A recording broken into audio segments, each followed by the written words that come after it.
Hi, I'm Tim, welcome to our channel, and thanks for logging on. If you enjoy these videos, do me a favor and subscribe to our YouTube channel right here at Watchbox Reviews. I would really appreciate it, and I promise to update daily. If you love this watch, you can see it and you can purchase it on our website, thewatchbox.com. And today we are discussing what is frankly one of the most appealing watches that I have featured in ages, and the watch I most earnestly desire for myself.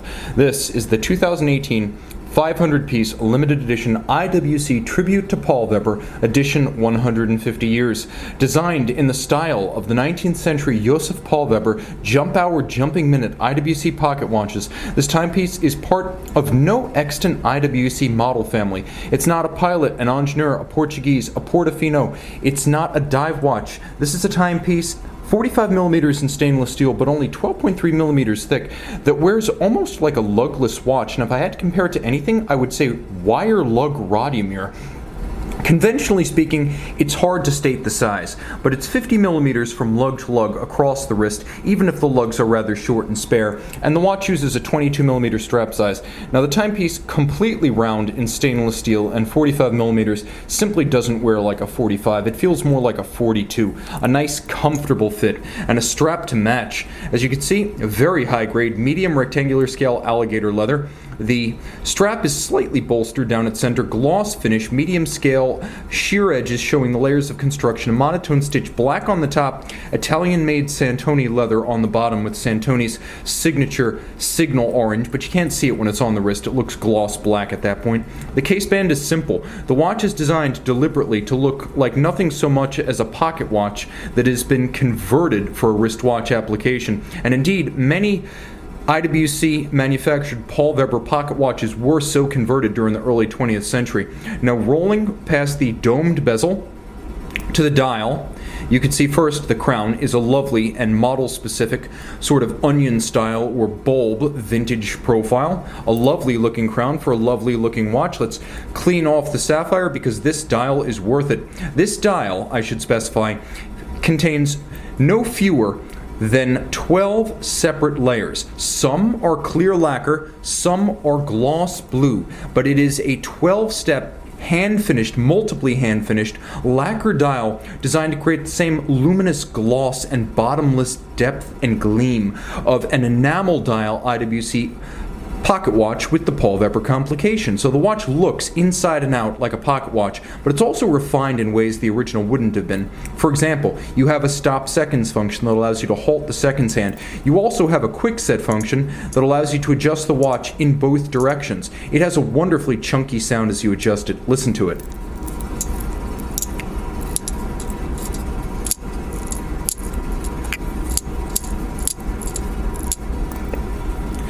So you have both stop seconds and a quick set function, albeit not a quick set related to the date. It is designed so you can cycle the jump hour and the minutes forward or backwards. Now, turning the watch over, it features a manufacturer caliber 94200, only found in this model. You can see the edition 150 years rose gold medallion on the case back. Manual wind 60-hour power reserve, 54 joules, 28.8 beat rate. It features a free-sprung balance with a handmade Breguet over coil hairspring, and then you can see that it features two separate mainspring barrels. One of them drives just the balance as well as the seconds hand. The other is responsible for jumping the hours and the minutes, which is to say it segregates the power intensive complicated aspect from conventional driven seconds and the balance itself. So although this is a power intensive complication, it does not draw down the amplitude of the balance. Now, if you're wondering about the Lange Zeitwerk, the standard Zeitwerk has a 36-hour power reserve, so to achieve 60 here is remarkable. There's a coupling mechanism at the center that allows the separately driven seconds and minutes display to change in synchronized fashion.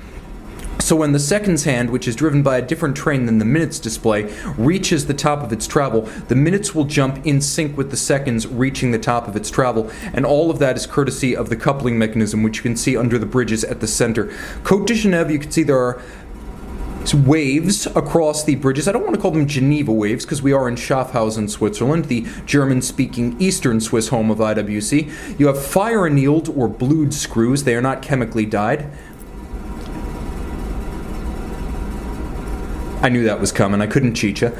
And you can see how that system couples the seconds to the minutes. Of course, the free sprung balance adjusted in 5 positions is more shock tolerant than a standard mobile stud index, and the overcoil helps the watch keep better time in any orientation on your dresser or on your wrist. And of course, the overcoil made by hand has a coil that doubles up over the other coils to allow it to beat concentrically, which centers its mass. It's an innovation of Abraham Louis Breguet, and the tradition is continued here. The watch features satin on its wheels, those of the train as well as those atop the barrels, and you can see that it is a broad and properly sized movement derived from the 52 and 51,000 automatics, which is why it is huge like those and properly sized to fit this oversized case, the mark of a true manufacturer. This is a timepiece that simply does it all, and with 500 made, they sold out instantly. Please buy this one before I do. See it and make it yours on the Watchbox.